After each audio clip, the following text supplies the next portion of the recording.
नीरज पांडे की फिल्म घुसखोर पंडित किरदार फिल्म का भले ही हो, लेकिन सवाल तो पूरे सिस्टम से है। कहते हैं जब अपना ही सिक्का खोटा निकल गया तो दूसरों पर आरोप लगाने से पहले खुद में आत्ममनन करना जरूरी बन जाता है, क्योंकि आईना दिखाना आसान है, आईने में सच देखना कठिन होता है। दरअसल बात यह है कि ओटीटी प्लेटफॉर्म नेटफ्लिक्स की फिल्म घुसखोर पंडित रिलीज से पहले ही विवादों में फंस चुकी है। वजह साफ है, घुसखोर पंडित मतलब आखिर पंडित ही घुसखोर क्यों? क्या मन की लालसा और लालच अब बिरादरी देखेगी या कोई घूस लेने वाला इंसान किसी समाज विशेष का होता है? आइए इस बारे में थोड़ा डिटेल एनालिसिस करते हैं। नेटफ्लिक्स की अपकमिंग फिल्म घुसखोर पंडित रिलीज से पहले ही भारी बवाल काट चुकी है। फिल्म के टाइटल को लेकर देश भर में प्रोटेस्ट हो रहे हैं। विरोध करने वाले कह रहे हैं कि इस फिल्म का टाइटल जाति सूचक है और एक विशेष जाति की छवि को खराब करने का काम करता है। अब ये मामला अदालत के दरवाजे तक पहुंच गया है और इस पर सियासत भी गर्मा गई है। साथ ही सोशल मीडिया पर इसे लेकर खूब बवाल मचा और खुद एक्टर मनोज वाजपेयी को भी बीच में आना पड़ा है। फिल्म के टाइटल पर बढ़ते विरोध के बीच राजनीतिक खेमों में भी हलचल मची। सबसे पहले बसपा सुप्रीमो मायावती ने प्रतिक्रिया दी। मायावती ने बीते शुक्रवार को सोशल मीडिया प्लेटफॉर्म एक्स पर पोस्ट कर फिल्म के टाइटल की कड़े शब्दों में निंदा की और केंद्र सरकार से तत्काल कार्रवाई करने की मांग कर डाली। इतना ही नहीं, अभिनेता मनोज वाजपेयी ने एक्स पर पोस्ट कर कहा, मैं लोगों द्वारा साझा की गई भावनाओं और चिंताओं का सम्मान करता हूं और उन्हें गंभीरता से लेता हूं। जब आप किसी चीज का हिस्सा होते हैं, वो कुछ लोगों को ठेस पहुंचाती है, तो ये आपको रुक कर सुनने के लिए मजबूर करती है। एक अभिनेता के तौर पर मैं किसी फिल्म में अपने निभाए किरदार और कहानी के माध्यम से आता हूँ।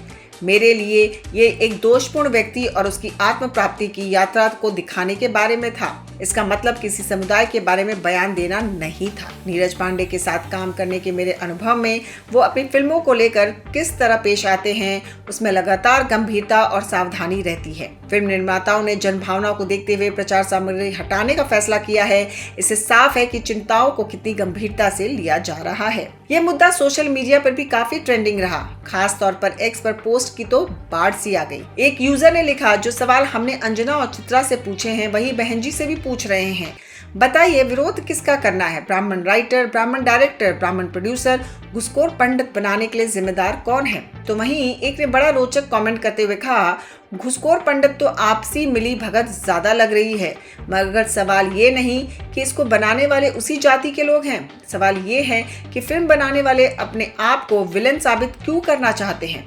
दूसरी बात, किसी जाति या उससे मिलते जुलते नाम पर फिल्म बनाना अपराध की श्रेणी में आना चाहिए, क्योंकि आज वर्चस्व वाले कुछ लोग जो अपनी जाति को भी अपमानित करने से चूक नहीं रहे हैं, वही यही लोग उन जातियों पर फिल्म बनाने से भी नहीं चूकेंगे जिन जाति के नामों को अपमानित करने के लिए आमतौर पर इसे जातिवादी समाज में प्रयोग किया जाता है। इसलिए इसका विरोध सभी को जरूर करना चाहिए। वहीं एक दूसरे यूजर ने पोस्ट किया कि ब्राह्मणों ने यूजीसी पर रोक लगवा ली, अब घुसखोर पंडित फिल्म का नाम भी बदलवा लेंगे।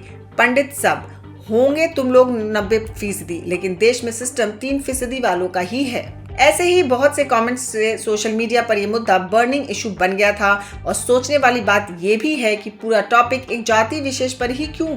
हालांकि किसी भी जाति को टारगेट कर ऐसे कंटेंट परोसना बिल्कुल ठीक नहीं है। अब तक इस पूरे विवाद पर ना तो नेटफ्लिक्स और ना ही फिल्म के निर्माताओं की ओर से कोई भी आधिकारिक बयान सामने आया है।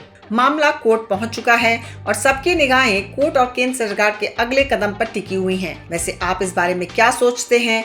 कमेंट करके हमें बताएं और अपनी राय दें। इस तरह की फिल्में समाज में अलगाव की आग लगा रही हैं, कई टकराव को जन्म दे रही हैं।